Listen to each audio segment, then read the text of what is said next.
로마서로 가겠습니다. 지난 시간에 우리 개관을 좀 살펴봤죠. 로마서를 쓴 목적.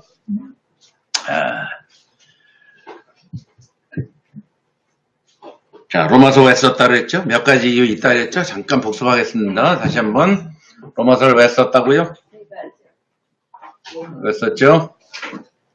로마로 가기 전에 예루살렘으로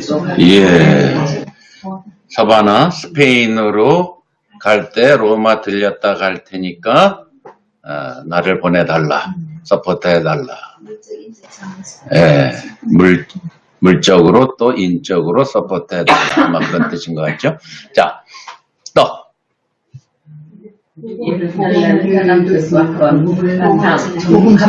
복음을 전반적으로 다시 한번 훑어주기 위해서 로마에 가가지고 너희한테 신령한 은사를 나눠주고 싶다.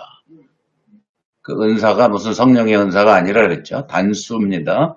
단수, 선물 주고 싶다 그런 뜻이지 무슨 은사라고 번역하니까 성령의 은사를 바울이 바울이 뭔데 성령의 은사를 나눠줍니까? 그렇죠? 복음을 말하는 거죠. 여기서 너희에게 복음을 전하고 싶다. 15절에 그러므로 나는 할 수 있는 대로 로마에 있는 너희에게도 복음 전하기를 원한다. 이 복음을 신령한 은사로 표현한 겁니다. 그래서 그런데 그 복음이 지금 어떤 환경에서 설명이 돼야 되는 거죠? 로마의 유대인들, 로마 교회 안에 유대인들이 포진하고 있단 말입니다. 그런데 자기가 예루살렘으로 가지요? 예루살렘은 완전 유대인, 아직도 여러분 사도행전에 이제 이 로마서를 쓰고 바울이 조금 있다 예루살렘으로 갑니다. 갔더니 12사도는 이미 예루살렘을 다 떠났고 바울이 적어도 15년, 20년 복음을 전하러 돌아다니는 사이에 여러분 사도행전 앞에는 사도들이 나오지만 바울이 예루살렘에 갔더니 12사도는 없고 누가 거기를 총지휘하고 있죠?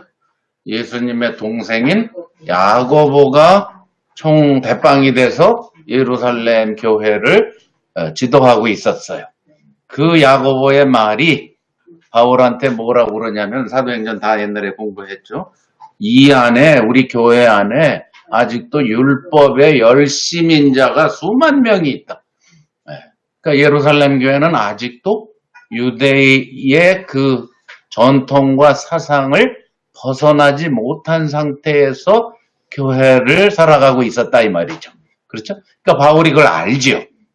이미 복음을 전하러 돌아다닐 때 유대인하고 부딪혀 봐서 잘 압니다. 예루살렘 교회 사정을. 그러니까 자기가 가서 이제 야고보도 만나고 거기 장로들도 만나고 교인들을 만나야 되는데 과연 그들이 자기를 어떻게 받아줄까? 또 그들에게 가서 내가 전한 복음이 이거다 하고 맞춰봐야 되는데 해서 미리 예행 연습을 할 겸 로마서를 썼다. 이렇게 볼 수 있다 이 말이죠. 자, 지난 시간에 딱 공부했죠? 자, 그러니까 로마서는 그러한 배경을 알고 읽어야 왜 갑자기 유대인 얘기 나오고 나중에 9장부터 11장은 전부 유대인과 이방인의 이야기, 돌감람나무, 참감람나무 비유를 들면서 그 유대인, 크리스찬, 이방인 이걸 막 굉장히 헷갈려요. 거기 가면은. 이거 왜 나왔냐? 그런 배경이기 때문에 나왔다. 그걸 이제 이해하고 읽어라 이 말이죠. 자, 그리고 그 세 번째 이유는 그것과 연결되어 있어요. 그렇죠? 뭐와? 유대인들의 관습, 절기 지키고 음식 먹고 음식을 뭘 먹으면 안 되고 뭘 먹어야 되고 이런 거 있죠? 그런 것과 결부돼서 또 바울이 교회 안에 있는 문제점을 다룬 거예요. 그러니까 세 번째는 교회 안에 있는 문제점을 다루기 위해서 자, 세 가지 목적 정도를 우리가 뽑을 수 있다. 자, 다 공부했습니다. 자, 그게 로마서를 쓴 이유라고 그랬죠. 그리고 우리가 또 살펴본 게 로마서의 그러니까 가장 핵심은 어디서 찾아야 된다고 그랬죠? 복음을 전하는 게 포커스니까 지금 복음을 지금 1장 15절에 로마에 있는 너희에게도 복음을 전한다. 9절에 내가 그의 아들의 복음 안에서 내 심령으로 계속 복음을 강조하죠. 1절도 예수 그리스도의 종 바울은 사도로 부르심을 받아 하나님의 복음을 위하여 계속 복음 얘기를 하고 있어요. 자, 한번 찾아봅시다. 복음 얘기가 1장 1절에 복음 얘기하죠. 자, 9절에 또 복음 안에서 그러죠. 15절에 복음을 전하기를 원한다 그러죠. 자, 그리고 2장 16절에 보면 2장 16절은 보면 곧 내 복음에 이른 바와 같이 자, 내 복음. 지금 1장 9절에 보면 1장 1절에 보면 하나님의 복음 그렇게 얘기해요. 그렇죠? 1장 1절에 1장 9절에는 그의 아들의 복음. 복음이 하나인데 바울은 이렇게 저렇게 붙이는 거예요. 별명을. 하나님의 복음, 그의 아들의 복음, 그리고 15절에는 그냥 복음. 그렇죠? 2장 16절에 보면 무슨 복음? 나의 복음, 내 복음. 자, 무슨 말이냐? 지금 로마에 있는 사람들이 과연 바울이 전하고 지난 한 15년, 20년 가까이 알고 전했던 복음과 로마에 있는 교인들이 같은 복음을 믿고 있느냐? 여기에 바울이 의심이 있는 거예요. 그래서 전하기를 원한다 이 말이에요. 이해가세요? 네. 맞춰야 될 거 아니에요. 네. 맞춰봐야 될 거 아니에요. 자, 그래서 내 복음 그래. 내 복음을 강조하고 있어. 자, 그 다음에 또 10장에 가면은 10장 16절에 가면은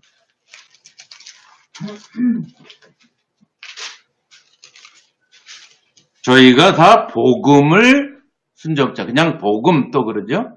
자, 11장 28절에도 복음으로 하면 저희가 너희를 인하여 원수된 자다. 유대인들을 가리키면서 복음 얘기를 거기서 또 꺼내죠.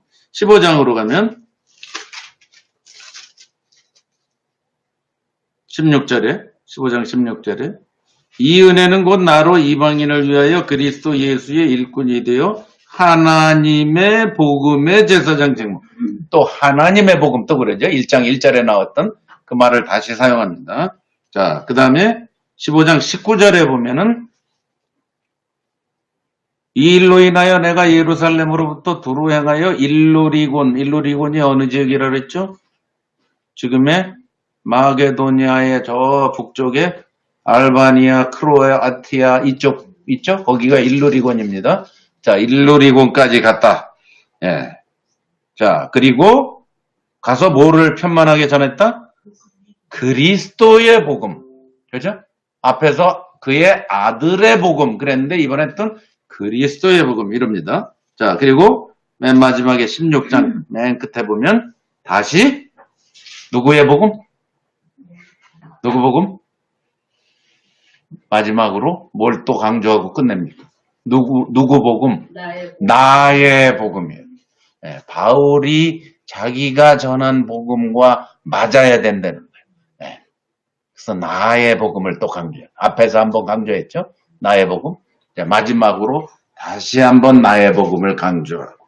그럼 그 나의 복음이 뭐냐? 끝에서 그걸 강조하고 끝나는 나의 복음이 뭐예요? 영원전부터, 영세전부터 감추었다가 이제는 나타내신 바 된. 그게 복음이에요. 예?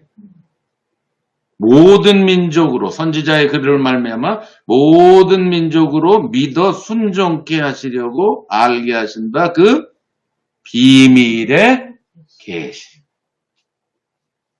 좇아댄 것이니 이 복음으로 너희를 능히 경고하게 하시려. 이 바울의 복음이 뭐냐? 영원전부터 있었던 것이 감추었다가 이제는 나타나게 된 비밀의 계시다. 이게 에베소서, 골로새서에도 똑같은 말이 써 있죠. 그죠? 감추었다가 나타난. 그게 복음이다. 자, 그걸 전하고 싶다, 너희한테. 이게 내 복음이다. 자, 그래서 내 복음의 내용을 들어봐라. 하고 1장 1절부터 16절까지는 인사말하고 서론을 이야기하고 17절부터 본격적으로 복음을 얘기하는데 그 복음의 로마서의 가장 중요한 복음을 얘기하는 핵심이 어디라고 그랬죠? 예, 5장부터 8장이에요. 5장부터 8장. 거기는 로마서의 약 60개 이상의 구약을 인용했는데 5장부터 8장은 간단하게 2개밖에는 인용이 안 돼 있다 그랬죠. 그게 핵심이기 때문에 그래요. 예, 구약을 몰라도 구약을 전혀 몰라도 복음을 알 수 있다라는 거예요. 그게 로마서에 바울이 강조하는 거예요. 예? 앞에 부분은 아브라함 얘기를 하면서 한참 몇십 개를 인용하죠. 예, 그건 유대인들이라고. 예, 유대인들이라고 한 얘기예요. 근데 5장부터 8장까지 이제 유대인들이라고 한 얘기에 연결되어서 복음이 뭐냐라고 아주 구체적으로 하나님과 평화를 이루는 거고 예수님하고 같이 죽고 장사 지내고 부활해서 새 생명 가운데 사는 거고, 예? 침례로 말미암아, 그렇죠? 그리고 이제는 성령 안에서 인도받는 생활이고 그것이 예수님과 공동상속자가 된 거고 영화롭게 된 거고 아무도 하나님 사랑해서 끊을 수 없게 된 거고 그게 복음이라는 거예요. 그게 5장부터 8장이 핵심의 내용이에요. 거기는 구약을 하나도 모르는 사람도 충분히 일자무식장이 할머니 할아버지 농촌에 있는 존로도 알아들어야 되는 복음이기 때문에 구약을 싹 빼고 쫙 엑기스만 설명을 하는 겁니다. 그게 로마서의 핵심 부분이에요. 그러니까 로마서는 어디가 핵심이에요? 5장부터 8장이 핵심이에요. 그렇게 읽어야 돼요. 로마서는 이신칭의의 얘기가 아니에요. 그건 유대인들하고 앞에 잠깐 양념으로 한 얘기인데 흔히들 로마서 그러면 이신칭의 자꾸 이렇게 알고 있는 잘못을 이번 기회에 우리가 확실하게 로마서를 우리가 끝까지 보면서 이제 쭉 이해할 수 있기를 바랍니다. 자, 복음이에요, 복음. 그래서 그의 아들의 복음, 하나님의 복음, 그리스도의 복음, 프랭크 파이올라가 인서전스에서 쭉 하나님 나라의 복음 한 복음이 있죠. 그게 바로 이 복음이라 이 말이지. 나의 복음. 자, 그래서 이 복음을 로마 교회 안에 있는 사람들한테 전해서 맞춰보기를 원했는데 이미 자기의 측근들을 파견을 했다고 그랬죠. 그죠? 에베소에 있을 때. 자, 그 사람들의 이름을 한번 보세요. 로마서 16장에. 로마에 한 번도 간 적이 없는 바울이 로마 교회 안에 적어도 25명 이상의 사람을 잘 알고 있어요. 그 말은 뭐예요? 다른 곳에서 이미 바울을 통해서 주님도 알고 훈련도 받고 해서 로마로 이사간 사람이라는 증거죠. 그렇죠? 자, 그 중에 대표적인 사람 지난 시간에도 살펴봤지만 16장 3절부터 나옵니다. 문안하라 문안하라 문안하라 나의 동역자들인 브리스가와 아굴라에게 문안하라. 저희는 내 목숨을 위하여 자기의 목이라도 내어 놓을 수 있는 사람이야. 그 뜻이 아니고, 그죠? 한국말 번역이 꼭 그렇게 쓴 것처럼 번역을 했죠. 자기 아굴라와 브리스길라가 어느 정도냐면은 바울을 위해서 또 목숨도 내놓을 수 있는 그 정도의 사람이야. 이렇게 얘기한 게 아니에요. 아니에요. 목숨을 내어놓은 적이 있었다라는 내용이에요. 무슨 얘기인지 알죠? 그러니까 한국말 번역이 뭘 이라도 내어놓고 이렇게 번역하니까 혼동을 일으키죠. 목숨을 자기의 목을 내어놓은 적이 있었다는 거예요.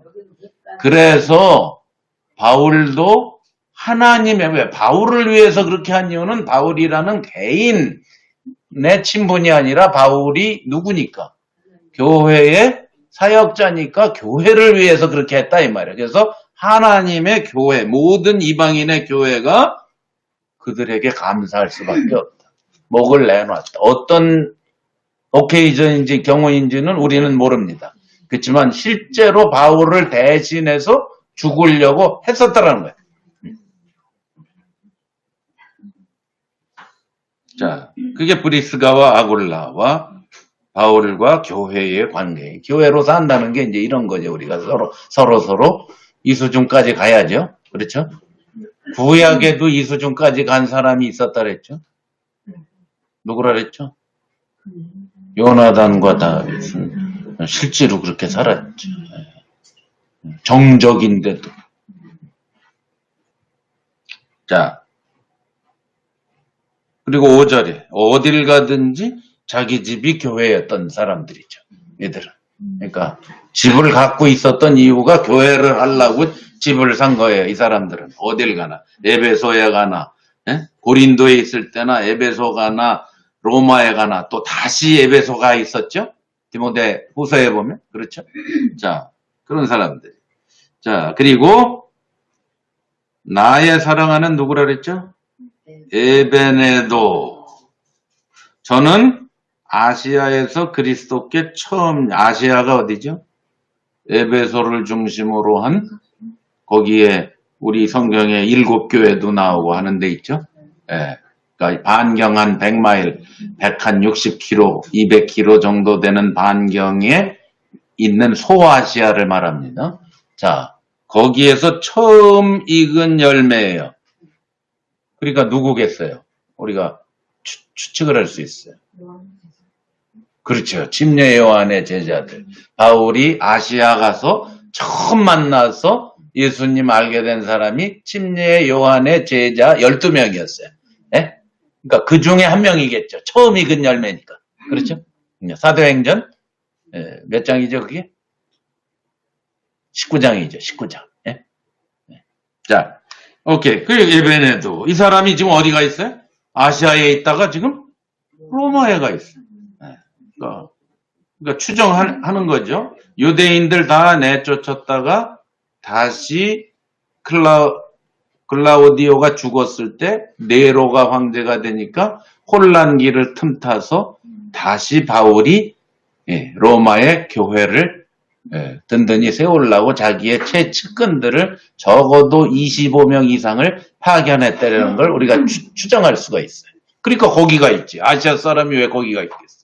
자, 그리고 너희를 위하여 많이 수고한 마리아라는 이 마리아가 누군지 성경에 마리아가 하도 많이 나와서 누군지는 모릅니다. 작은 마리아입니다. 뭐 현주 뭐 이런 이름 많잖아요. 혜경 뭐 이런. 자, 내 친척이요 나와 함께 갇혔던 안드로니고와 유니아. 유니아는 여자입니다. 안드로니고는 남자고. 저희는 사도들 중에 있는 사람이다. 뭐 사도들에게 유명한 게 아니라 참 이 번역이 되게 웃기죠. 사도였다 이 말이에요. 사도. 순회 사역자였다 이 말이에요. 얘들이. 여자도 순회 사역자가 있었다는 뜻이에요. 그러니까 도대체 여자가 어떻게 그럴 수 있느냐 해서 요즘 번역은 남자로 영어 성경에 남자로 번역한 데도 많아요. 주니아스 S를 붙여버려. 여자 이름에다가 해서 남자로 둔갑을 시킨 번역 성경 번역도 다 있어. 왜 여자가 감히 어떻게 되느냐. 이런 이제 잘못을 범하는데 여자입니다, 여자. 자, 사도 중에 있었다. 그러니까 여자 사도였어요, 여자 사도. 그리고 바울보다도 먼저 예수님 안에 있던 사람이니까 아주 오래된 예루살렘 출신이란 말이죠. 또 내 사랑하는 암블리아, 우르바노, 나의 사랑하는 스다구, 아벨레, 아리스토블로와 그 권속, 그러니까 몇 명인지 모르죠. 5명, 10명쯤 되겠죠. 그러니까 여기 이름은 25명 나오지만 실제 숫자는 50명 이상 될 가능성이 많아요. 자, 내 친척 헤로디온, 나기수의 권속 중 주 안에 있는 자니까 또 이것도 5명인지 10명인지 또 모르죠. 자, 두루베나 두루보사. 이건 쌍둥이 자매입니다. 이름이 쌍둥이인 자매가 또 로마에 가서 복음을 같이 전하면서 교회로 살고 있어요. 그 다음에 사랑하는 버식이 또 13절에 루포와 그의 어머니, 분명히 이 루포가 바로 구레네 시몬의 아들일 가능성이 큽니다. 로마에 있고 루포, 왜냐하면 마가복음이 그 증거라고 그랬죠. 알렉산더와 루포의 아비인 구레네 사람 시몬. 그러니까 그 말은 뭐예요? 루포가 굉장히 마가복음을 몇 독자들 사이에서는 누구나 아는 사람이었다는 뜻입니다. 예. 근데 마가복음의 독자들이 로마 교인들이거든요. 근데 바울이 로마 교회 편지할 때 루포를 얘기하고 있거든요. 그러니까 바로 그 사람이겠죠. 그의 어머니가 구레네 시몬의 아내겠죠. 구레네 시몬은 아마 일찍 죽었을 가능성이 크고 지금 노구를 이끌고 로마에 가서 또 교회로 살고 있는 루포의 어머니. 이렇게 우리가 상상이 가능하죠. 아순그리도 블레군 호메 바드로바 지난 시간에 살펴봤죠. 호마와 저희와 함께 있는 형제교회들. 그러니까 뭐예요? 그러니까 로마가 큰 도시니까 로마 교회는 하나지만 곳곳에서 여기 10명, 저기 20명, 저기 30명 이렇게 모여 있었단 말이에요. 가정에. 이 가정에 저쪽에. 요즘 서울로 말하면 로마가 요즘 서울 같은 도시예요. 서울에 아마 앞으로 교회가 10개, 20개, 50개도 여기저기 세워져야 될 거예요. 자, 그런 얘기죠. 함께 있는 형제들. 그 다음에 15절. 빌롤로그 율리와 네레오 그 자매와 올름바와 또 저희와 또 저쪽에 또 한 팀이 또 있어. 로마 교회는 이렇게 구성이 돼 있었다. 자, 이렇게 해서 대충 한 25명 이상의 이름과 그와 함께 있는 자들 또 그의 권속들 하니까 적어도 4, 50명에게 문안을 하고 있는 거예요. 그게 로마 교회의 지극히 일부였겠죠. 일부였을 거예요. 자, 그들은 이미 바울과 함께 있었기 때문에 복음을 잘 알고 있었겠죠. 그런데 나머지 사람들은 바울이 모르는 거예요. 그래서 로마서를 먼저 보내놓고 자기가 나중에 가서 미리 내가 이런 복음을 알고 있다. 응? 내 복음은 이런 거야. 하고 로마 사람들한테 알려주기 위해서 썼다. 자, 지난 시간에 이거 다 살펴봤습니다. 자, 그게 사도행전 20장으로 갑시다. 요때 쓴 것이다. 이것도 지난 시간에 다 살펴봤지만 다시 한번 복습을 합니다. 사도행전 20장. 바울이 에베소에서의 3년 동안의 사역을 끝내고 교회를 세우고 리더를 훈련하고 사역자 훈련하고 20장. 그리고 나서 소요가 있었죠. 에베소 안에. 소요가 그쯤에 바울이 제자들을 불러 권한 후에 작별하고 20장 1절입니다. 떠나 어디로? 북쪽으로 올라갑니다. 마게도냐로 가니라. 근데 누가는 이제 자기가 쓰려고 하는 그 목적이 있기 때문에 이제 그 목적에 입각해서 사도행전을 써나가기 때문에 디테일하게 있던 얘기들을 다 쓰지 않았죠. 그죠? 근데 우리가 고린도 후서하고 같이 보게 되면은 바울이 왜 떠났는지가 그냥 소요가 그쳐서 떠난 게 아니고 왜 떠났는지가 나와요. 그죠? 고린도 후서에. 우리 공부 다 했죠? 바울이 왜 떠났죠? 사역도 끝났지만 떠나게 된 주된 원인 중에 하나가 뭐냐 하면은 에베소에 있을 때 고린도 교회에 문제가 일어났어요. 그렇죠? 파가 네파로 갈려서 싸움박질하고 있어요. 그렇죠? 그래가지고 편지를 보냅니다. 고린도 1서를 보냅니다. 네? 그리고 조금 있다 고린도 2서를 보냅니다. 그죠? 고린도 2서가 우리가 갖고 있는 고린도 전서입니다. 자, 2서를 보내요. 그래도 해결이 안 돼. 그래서 어떻게? 자기가 직접 가. 그랬더니 문전박대당해. 교인들이 대다수가 바울을 인정을 하네. 파가 갈려 있으니까 바울 당신은 뭐 예루살렘 출신도 아니고 사도도 아닌데 사도라고 하고 다니고 이런 게 먹혀 들어가고 있어. 자, 그러니까 바울이 전혀 입지가 없는 거예요. 고린도에서. 자기가 세운 교회인데도 배척을 한 거야. 그래서 어떻게 해요? 망신을 당하고 돌아옵니다. 그래서 그렇다고 자기가 세운 교회인데 가만히 있을 수 없으니까 누구를 시켰어? 자기 제자 누구? 이거 다 공부했는데. 디도를 시켜서 고린도 3서를 써서 그 3서의 내용은 고린도 4서인 고린도 후서가 4서입니다. 고린도 후서를 보면 고린도 3서에다가 바울이 너무 화가 나가지고 막 반욕을 써서 보냈다라고 나와요. 고린도 후서에 보면 너무너무 화가 나서 썼다. 그리고 편지를 가지고 디도를 보냅니다. 네가 가서 나는 문전박대 당했지만 네가 가서 이 편지 보여주고 해결하고 와라 하고 보냈어요. 보냈는데 약속 시간이 다 돼도 안 와. 디도가 안 오는 거예요. 디도가. 그러니까 요즘 같으면 카톡으로 연락하면 되지만 우리 정경제 보니까 뭐 한국하고 전화도 하고 요즘 너무 잘하더라고.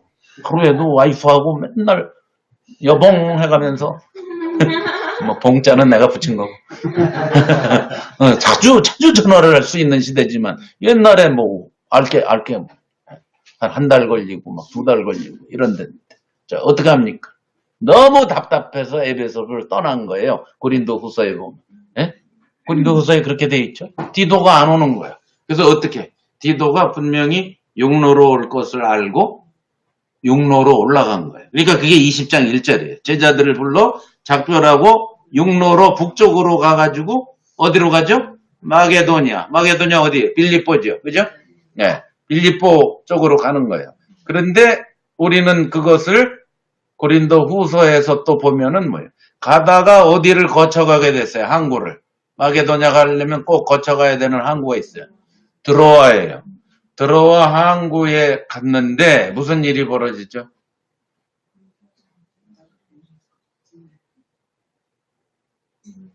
복음의 문이 활짝 열렸어요.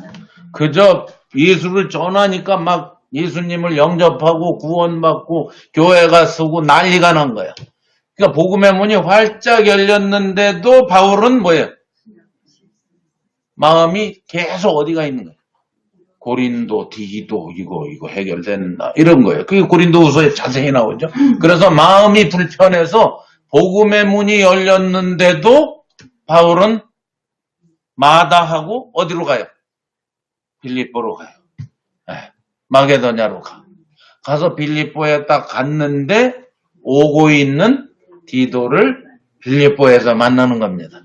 만나서 얘기를 들어보니 편지를 갖고 가서 자기가 얘기를 했더니 고린도 교인들이 회개하고 잘못한 자들을 내어 쫓고 교회에서 평정이 됐습니다.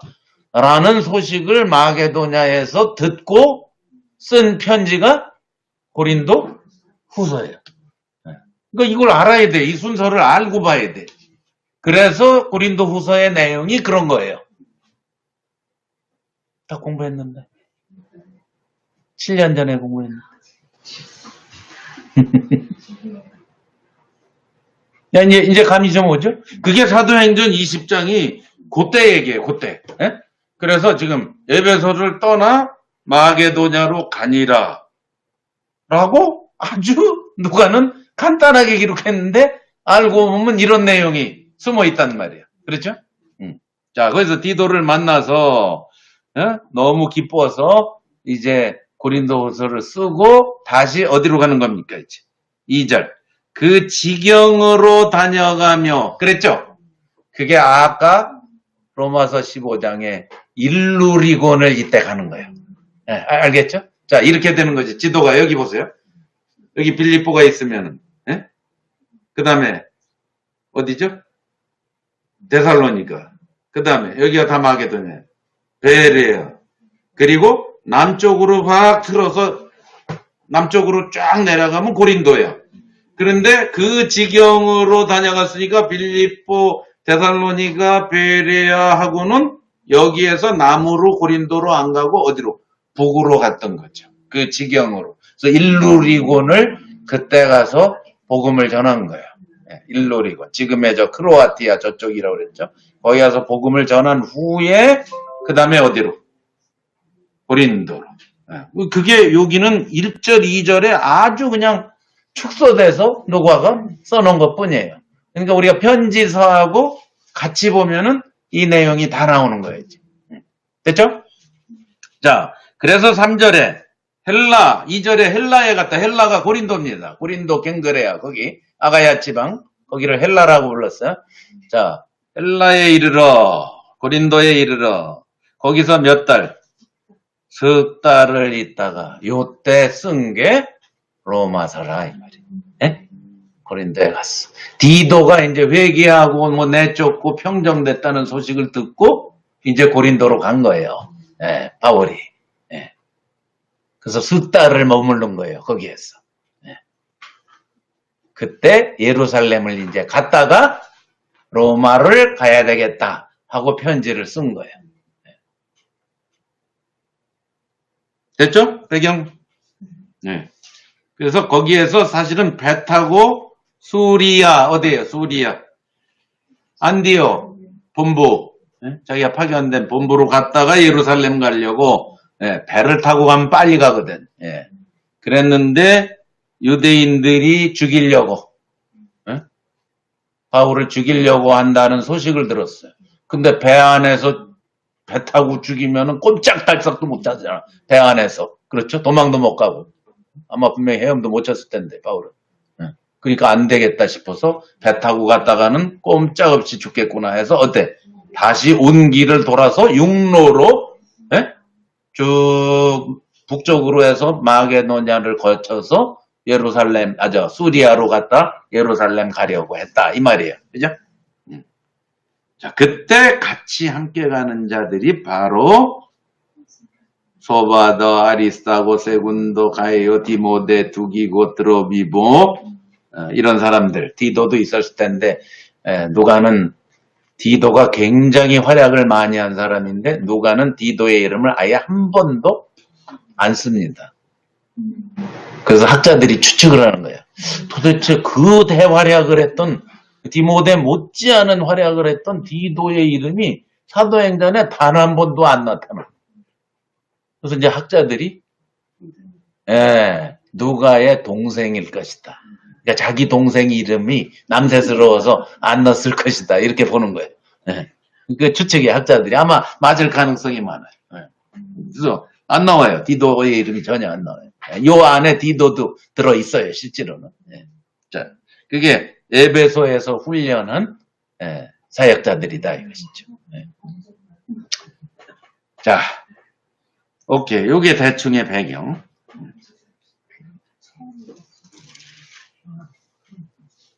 뭐가 있어요, 거기? 무슨 좋은 얘기 있어요?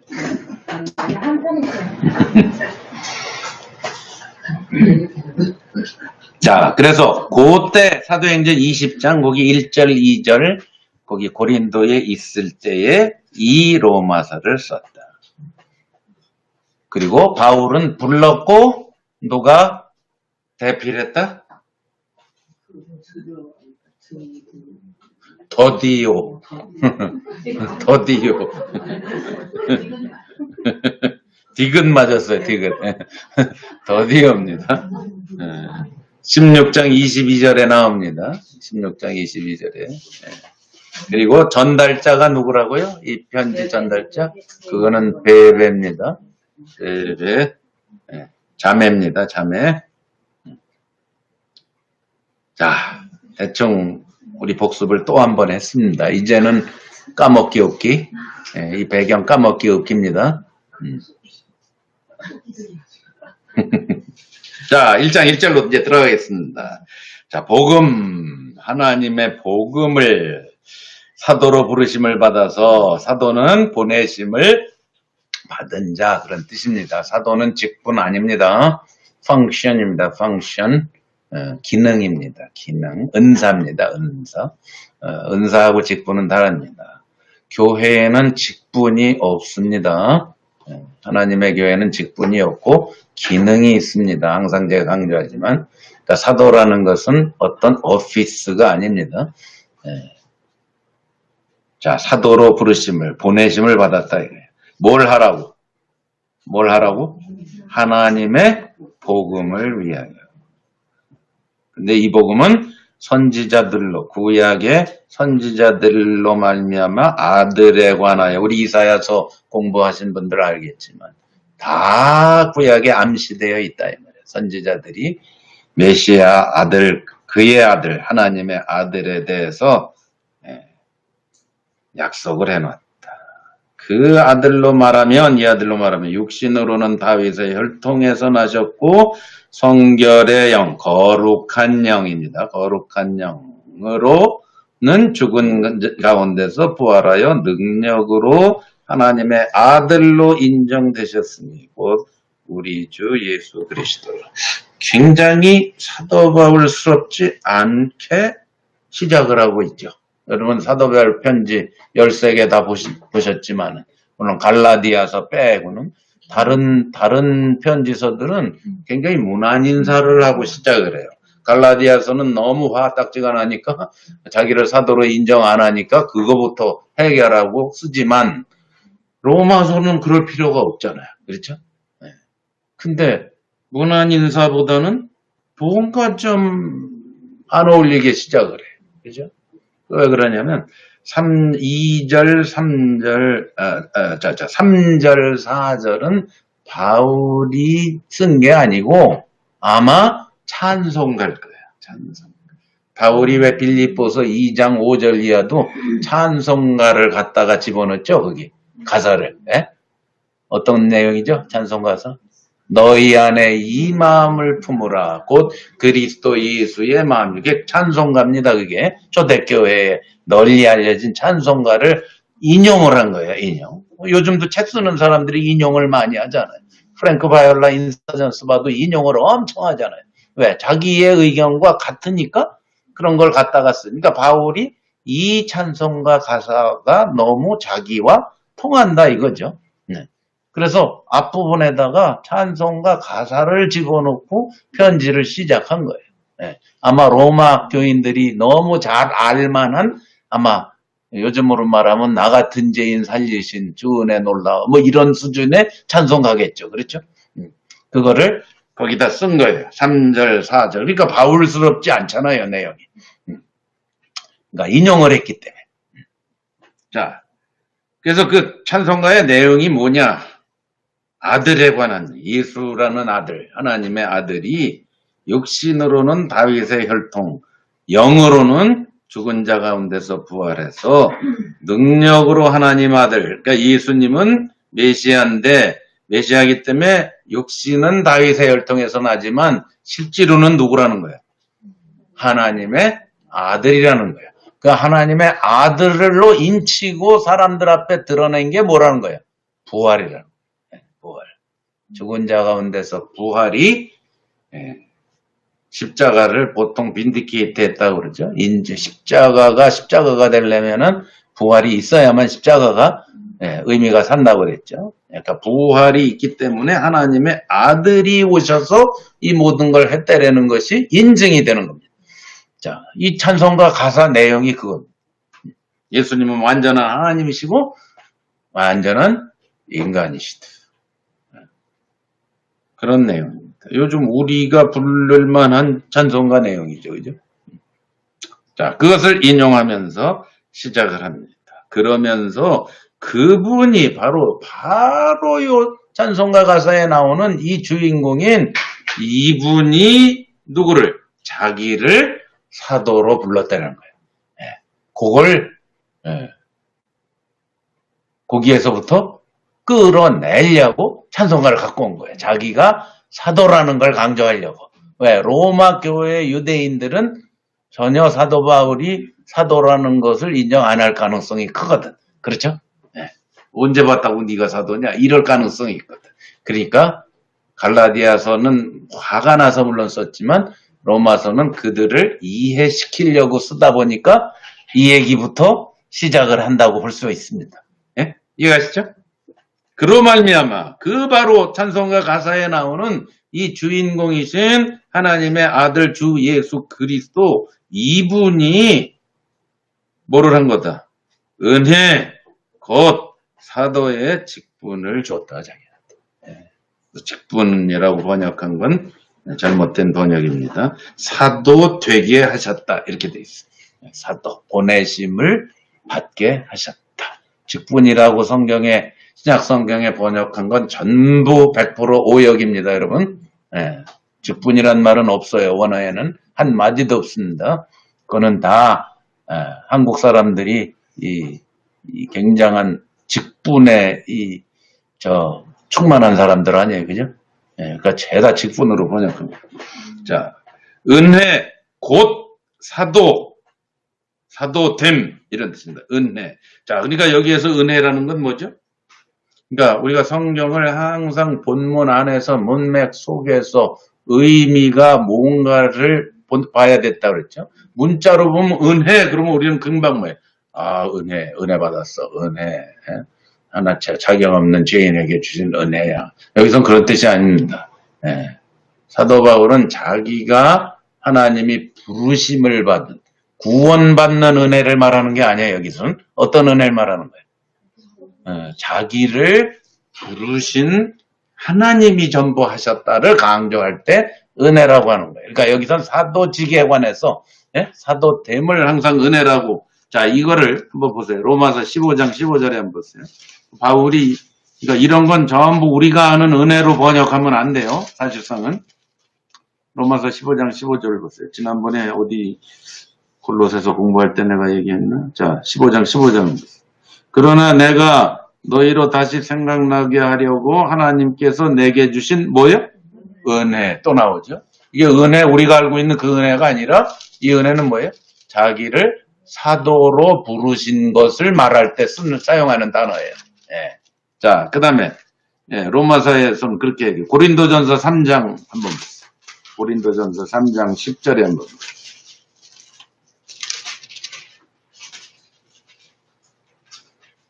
거기서도 같은 얘기예요.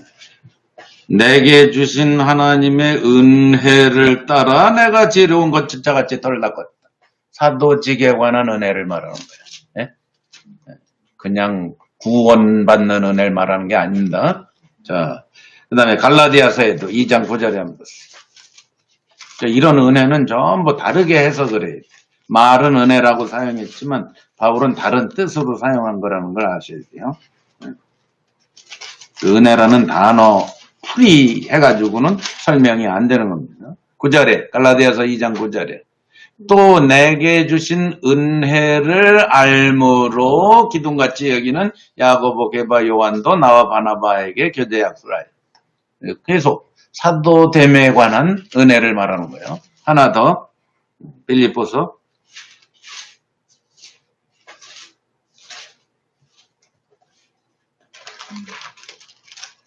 1장 7절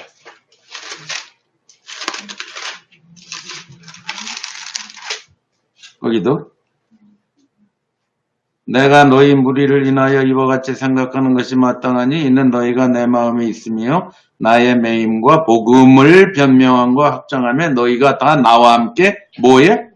은혜에 바울의 사도됨에 함께 참여해서 기도해주고 서포트해줬기 때문에 사실상 사도인 내가 가서 하는 일은 곧 누가 한 거다?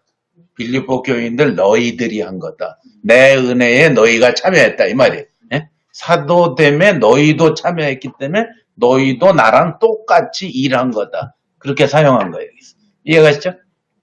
그걸 은혜로 표현을 했어요. 자, 그래서 이걸로 사도됐다. 그런데 여기 아주 중요한 얘기가 써 있는데 5절에 그 이름을 위하여 모든 이방인 중에서 믿어 순종해. 자, 아주 바울이 로마서 벽도부터 아주 거창한 말을 갖다서 했어요. 누굴 위하여? 믿고 순종하는 게 누굴 위해서? 우리의 구원을 위해서? 우리 천국 가려고? 아니에요. 누굴 위해서? 그의 이름을 위해서. 우리 이사야 공부하신 분은 알겠지만, 네? 한번 찾아볼까요? 우리 공부한 거? 어디 나오죠? 이사야서 44장에. 한번 보세요. 이사야서 44장. 이사야도 그런 소리를 했어요. 구약의 이스라엘의 유다의 선지자인 44장 21절 한번.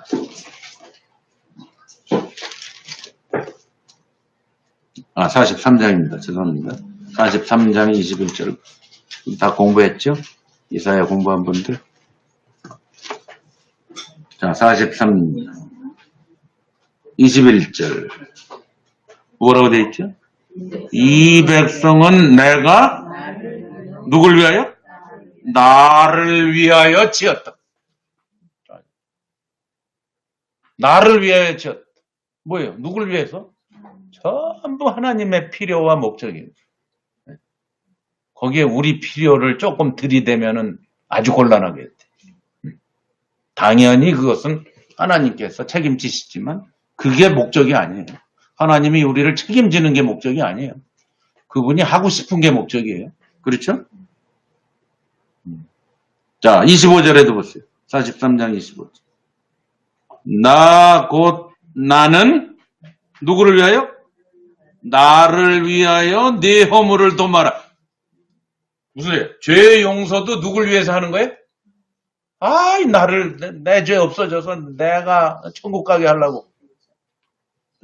43장 25절. 이사야 공부했잖아요. 한 달 전에 했잖아요. 한 달 전에. 누굴 위하여? 하나님을 위하여. 죄사함도 하나님을 위하여. 창조도 하나님을 위하여. 예?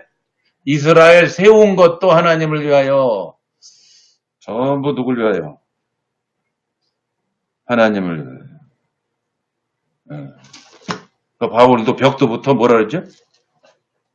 누굴 위하여?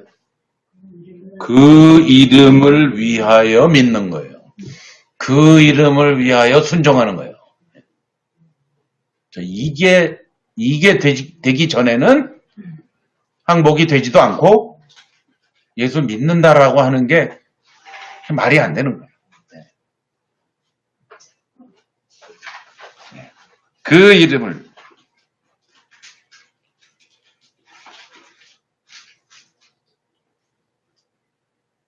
이방인 모든 이방 중에서 믿어 순종케 하나니 자기가 사도 되는 게 누구를 위하여?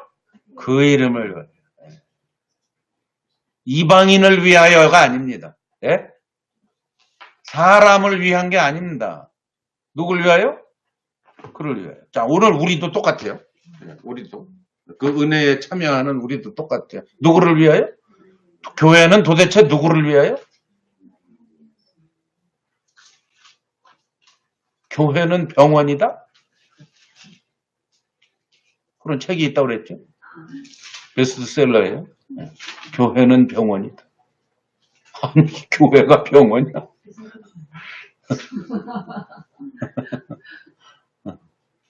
교회가 병원이. 누구나 와가지고, 거기 와가지고 치료받는 그런 의미로 교회를 말하고 있는 그런 거죠. 교회는 병원이 아닙니다. 교회는 예수님과 공동상속자고, 예수님의 신부고, 하나님의 집이고, 하나님의 가족이고, 어마어마한 건데, 환자들이 득식을. 천만의 말씀, 만만의 말씀. 자, 그 이름을 위하여. 참, 6절. 너희도 그들 중에 있어, 뭐로?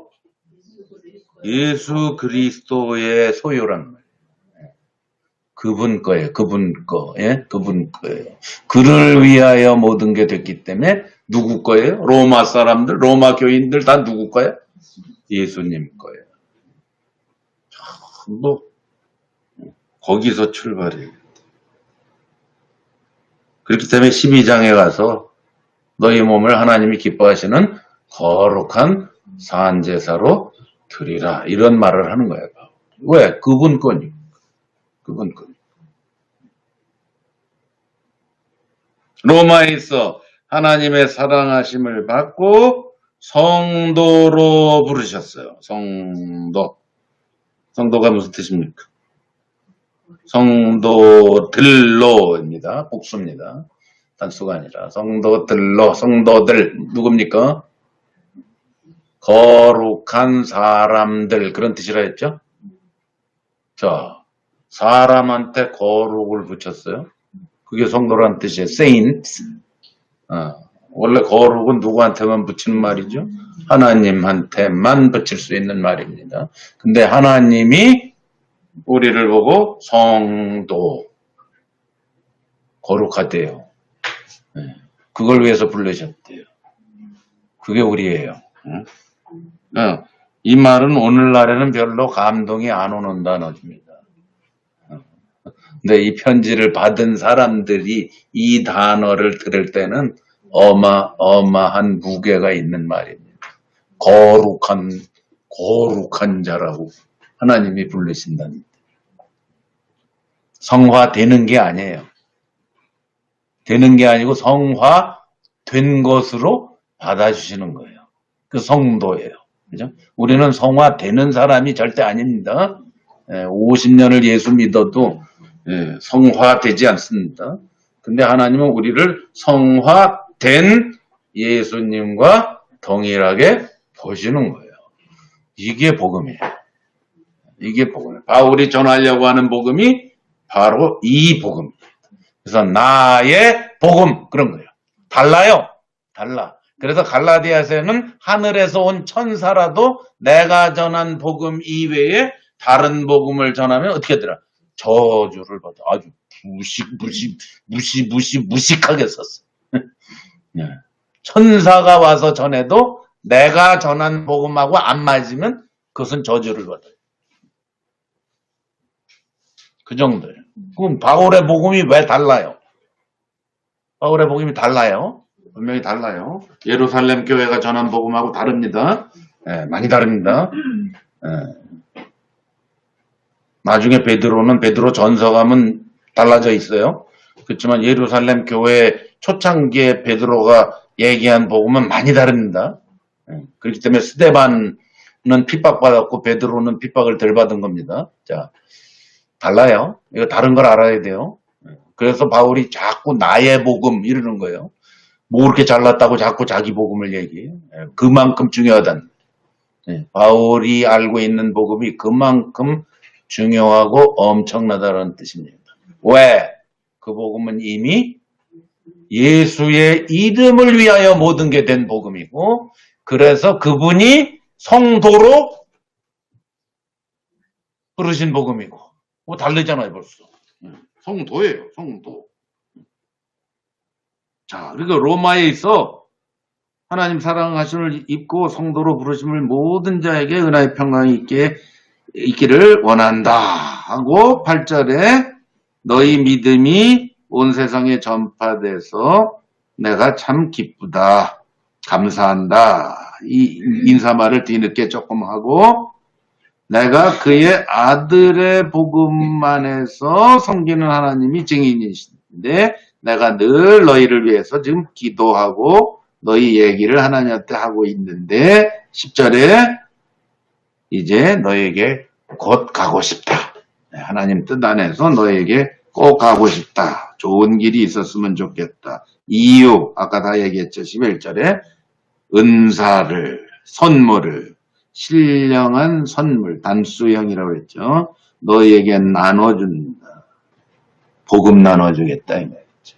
지금 앞에서 얘기한 찬송가 가사에 나오는 그거 그 아들의 복음 그거 너희에게 나눠주고 싶다. 왜? 너희들이 지금 나랑 맞춰볼 때 뭔가 좀 다를 가능성이 있다. 그걸 암시하는 거예요. 로마의 상당수의 사람들이 바울의 복음을 아직 못 받아들이고 있다는 걸 암시하고 있는 거예요. 이해가시죠? 네. 자, 그래서 피차 너희와 나의 믿음. 그러니까 너희와 나의 믿음이 맞아떨어져야 된다. 그건 어떤 믿음이에요? 복음 안에서 복음에 의해서 나온 믿음이니까 어떤 믿음일까요? 우리가 잘 아는 거예요.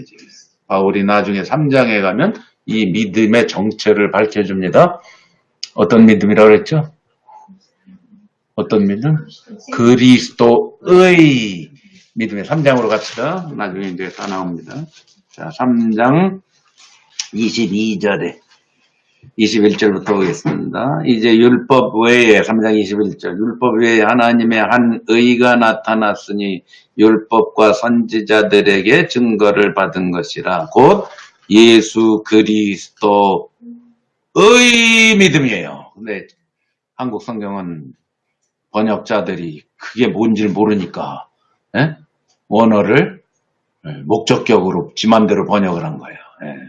예수 그리스도의 믿음을 우리가 어떻게 가져?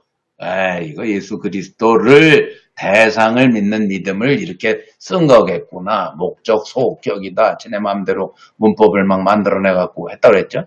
자, 그리스도의 믿음입니다. 그리스도의 믿음으로 말미암아 모든 믿는 자에게 미치는 하나님의 의. 그래서 차별이 없다는 거예요. 만약에 우리가 하나님을 믿어드리는 믿음이라면 어떻게 되겠어요? 아주 차별이 많겠죠. 이 믿음, 저 믿음, 저 믿음, 덜 믿음, 많은 믿음, 괜찮은 믿음, 끝내주는 믿음, 껄렁한 믿음, 차별이 많겠죠. 근데 차별이 없어, 이 믿음. 왜 그런 줄 알아요? 하나니까. 그분의 믿음이에요. 바울이 그 얘기한 거예요. 그리스도의 믿음을 우리한테 선물로 주시는 거예요. 그래서 26절에도 곧 이때에 자기의 의로우심을 나타내서 자기도 의로우시며 또한 여기도 지 맘대로 또 번역을 해요. 예수의 믿음을 가진 자를 의롭다 하셨다. 이렇게 번역해야 돼요. 예수의 믿음 이렇게 나와요. 언어에는. 그러니까 얼마나 다른지 알겠죠. 번역이라는 게 왜 중요한지를 이제 아시겠죠. 예수를 믿는 게 아니고 예수의 믿음을 가진 자 똑같이 하나님이 보실 때 예수님과 똑같이 보는 자 그러니까 의롭지. 하나님이 보실 때. 그렇죠? 하나님 보실 때 의로운 존재 누구밖에 없어요? 누구밖에 없어요? 예수님밖에 없습니다. 그런데 딱 보니까 예수의 믿음이 들어가 있어. 그러니까 어떻게? 의롭네. 이렇게 보신다. 바울이 이거 설명하고 있는 건데 번역을 죄다 목적격으로 해놓으니까 헷갈려 버린 거예요. 자, 몇 개만 찾아보겠습니다. 바울이 그리스도의 믿음이라고 말하고 있는 거 있죠. 갈라디아서 우리가 잘 알고 있는 갈라디아서 갑시다.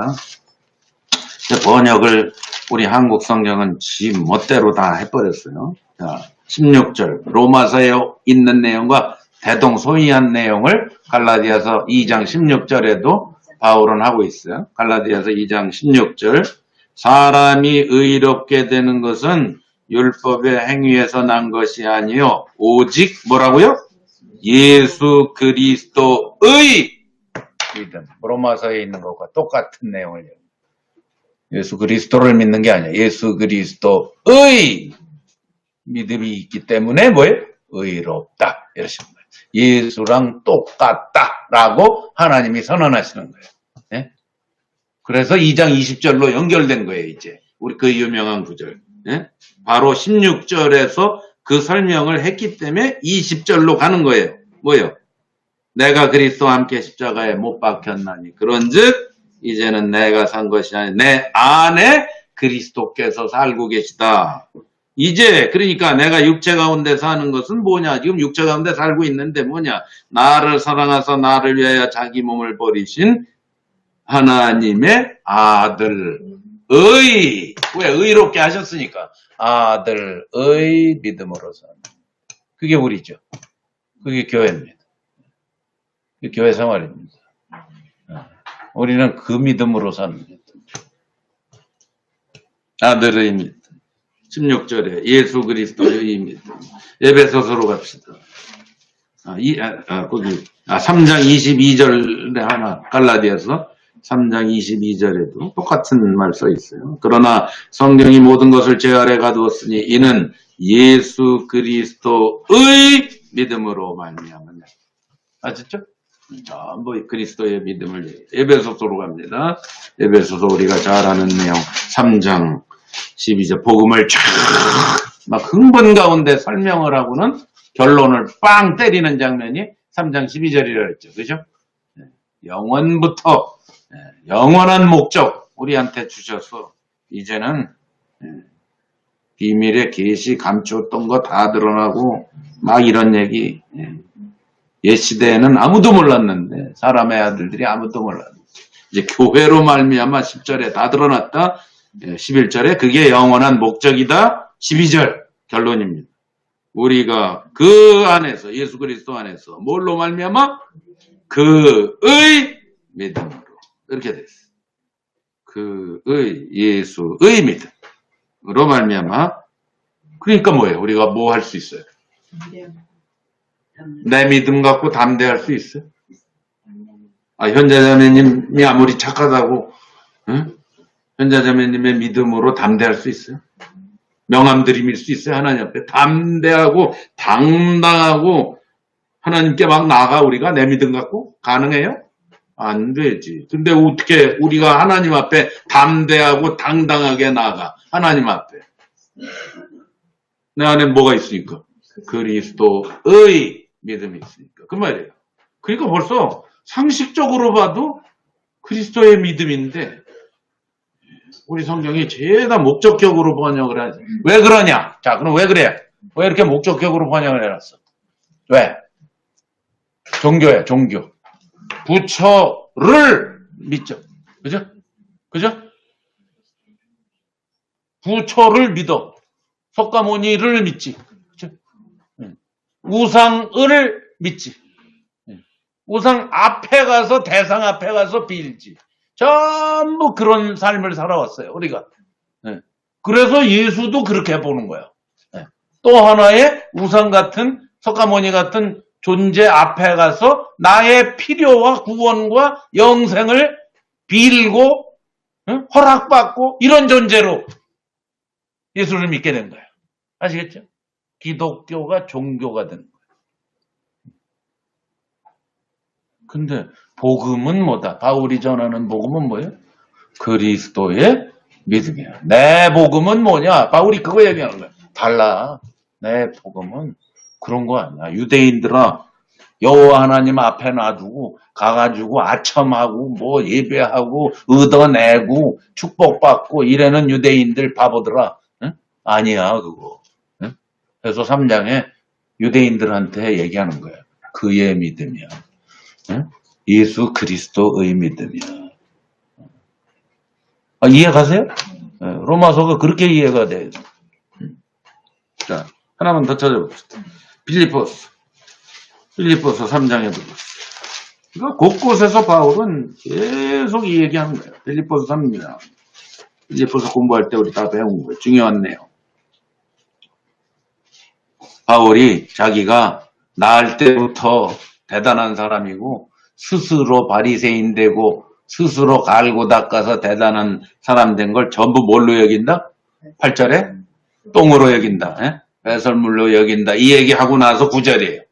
그 그리스도를 얻고 그 안에서 발견되려 함이니 내가 가지고 있는 율법에서 난 것이 아니요 오직 뭐라고요? 그리스도의 믿음이에요. 거기도. 됐죠? 곳곳에서 바울은 이 복음을 이야기하고 있다.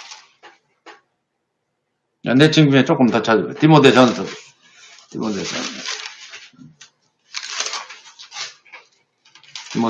3장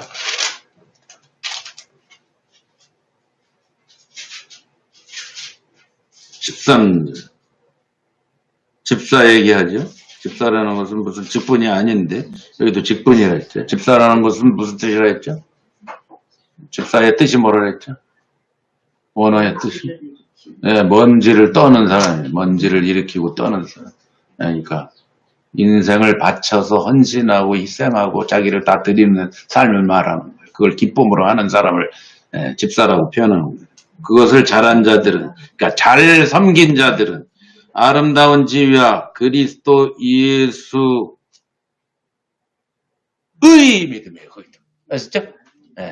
아셨죠? 의 믿음. 전부 소유격으로 돼 있어요. 자, 마지막으로 계시록 공부할 때도 여기에는 예수 안에 있는 믿음이라는데 그건 괜찮아요. 아니에요. 예수의 믿음이에요.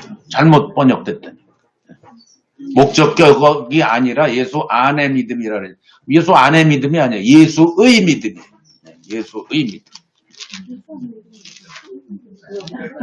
예수 안의 믿음이 꼭 예수의 믿음은 아니죠.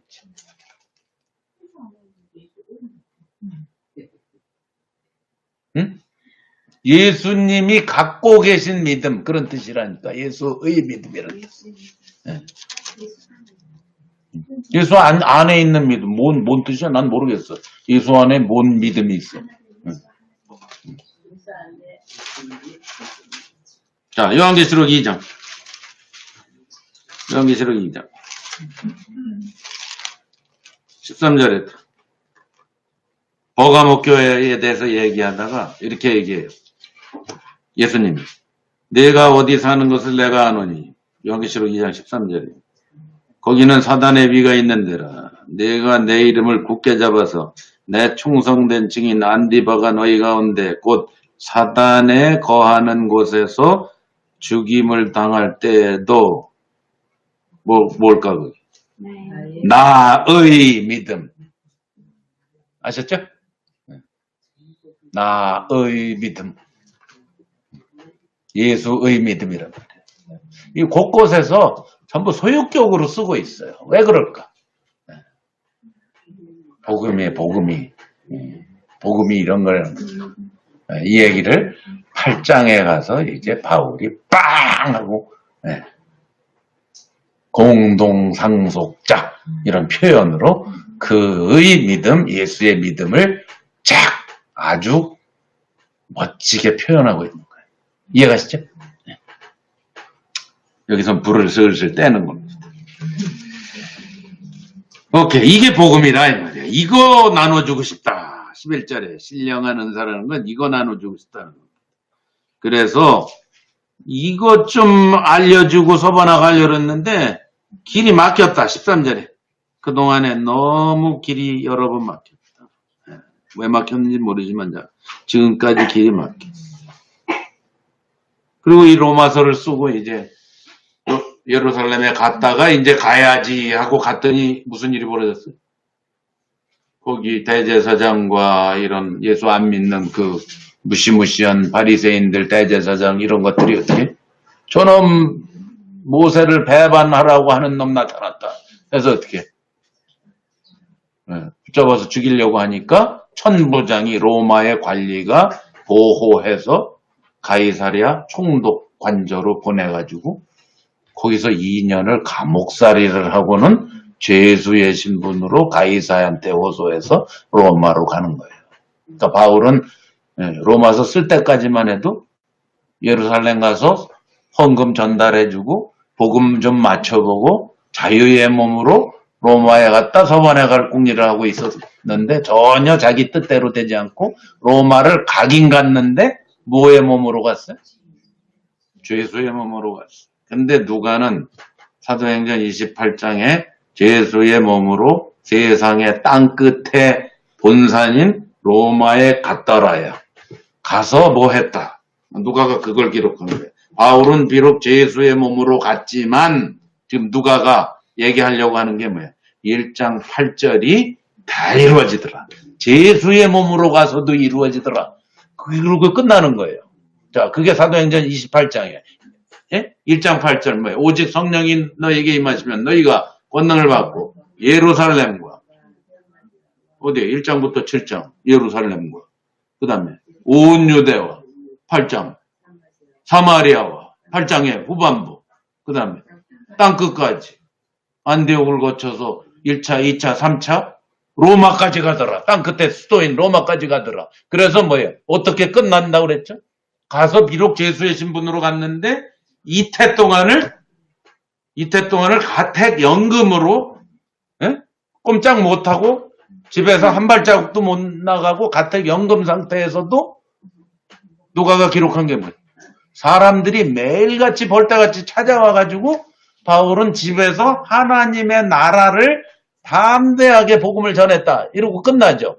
끝나면서 뭐라고 해요? 사도행전이. 그렇게 바울이 하나님 나라를 전파했는데 금하는 자가 없었다. 복음은 절대로 못 말린다. 그게 사도행전의 메시지예요. 그게 맨 끝이 사도행전의 메시지의 행진이에요. 금하는 자가 없다. 그게 빌립보가 이제 그 얘기를 하고 있는 거예요. 아셨죠? 빌립보가 바로 그 2년 동안 가택연금 체인에 묶인 상태에 가택연금하고 있을 때에 벌어진 일을 빌립보가 증거하고 있어요. 빌립보에 편지 쓸 때 바울이 뭐라고 그랬죠? 내가 체인에 묶여 있지만 체인의 안에 묶여 있는 나의 매임이 오히려 뭐라 했어요? 시위대 감옥에 복음이 쫙 퍼졌다.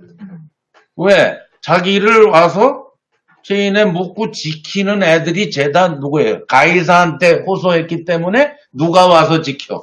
일반 병사들이 와서 지키질 않고 청와대 경호실에서 와서 지키는 거예요. 요즘으로 말하면. 로마 황제의 호위 부대가 와서 하루에 4교대인가 6교대씩 계속 4놈씩 오는 거예요. 24명이 하루에 바뀌어. 네. 그러고 바울하고 24시간, 4시간을 같이 있다 가고 또 와서 4시간 같이 있다 가고 그러니까 뭐 했겠어. 바울이 계속 하나님 나라 전하니까 옆에서 주워 듣다가 어떻게 되는 거야. 다시 원대 복귀해서 로마 황제 경호실에 가면 바울이라는 놈 이상한 놈인데 처음에는 이렇게 나가다가 예수님을 만나고 가서 복음을 전해서 어떻게 됐다 그랬어요. 시위대 안에 쫙 퍼졌다. 그리고 빌립보서 4장에 빌립보한테 편지한다고 그랬더니 가이사의 집 사람들이 내 얘기도 좀 문안에 써달라 라고 나오잖아요. 가이사의 집에 로마 황제 네로의 측근 중에도 복음이 들었다. 그러니까 하나님의 작품은 뭐예요? 자유의 몸으로 로마에 갔으면 편하게 갔을지는 몰라도 황제의 궁 안에는 복음은 죽었다 깨나도 못 들어갑니다. 바울이 무슨 수로 궁 안에 들어가서 복음을 전해. 근데 예수의 몸으로 갔기 때문에 시위대가 와서 지켜주는 바람에 복음이 시위대를 통해서 가이사의 집안에까지 전파가 됐다는 얘기. 빌립보서가 증거죠. 이게 하나님의 작품이에요. 네. 우리는 뭐 환경 뭐 어쩌고 저쩌고 아무 상관없어요. 네. 네. 우리는 복음으로만 살면요. 네. 그 이름을 위하여서만 살면 우리는 뭐 이래도 좋고 저래도 좋은 거예요. 그야말로 망해도 좋고 병들어도 좋고 죽어도 좋고 아무 상관없어요. 자, 할렐루야. 이게 복음이에요. 이게 복음이에요. 이게 복음. 그래서 길이 막히고 이러는 게 잘 된 거예요, 사실. 네. 길이 막혔기 때문에 그 길이 열린 거예요. 네. 길이 막혔기 때문에 제수의 길이 열린 거예요. 네. 그렇죠? 그렇게 됐죠. 결과적으로 보니까. 네.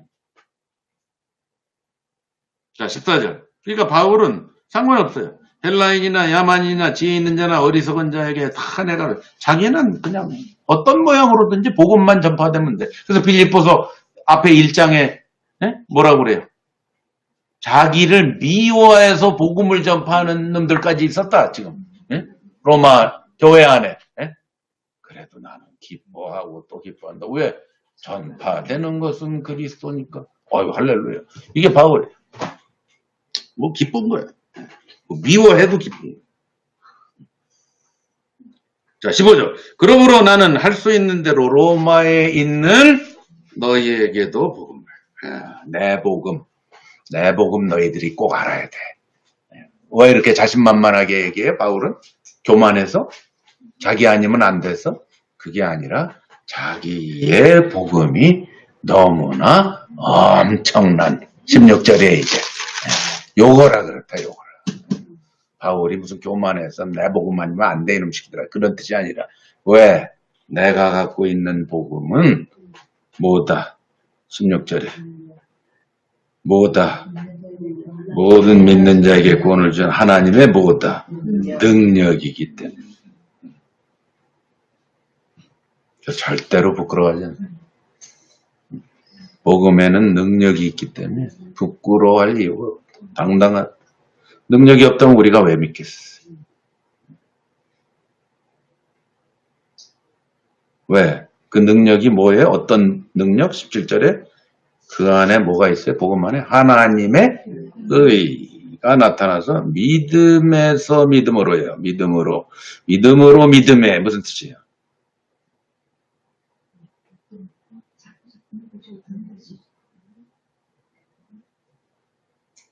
누구를 염두에 두고 딱 서론에다가 쓰고 있겠어요? 유대인들을. 왜? 유대인들은 뭐예요? 유대인 크리스천, 예루살렘 교회, 로마 교회 안에 있는 유대인 지체들, 크리스천들 어떻게 알고 있어요? 예수를 믿지만 신앙생활은 어떻게 해야 된다?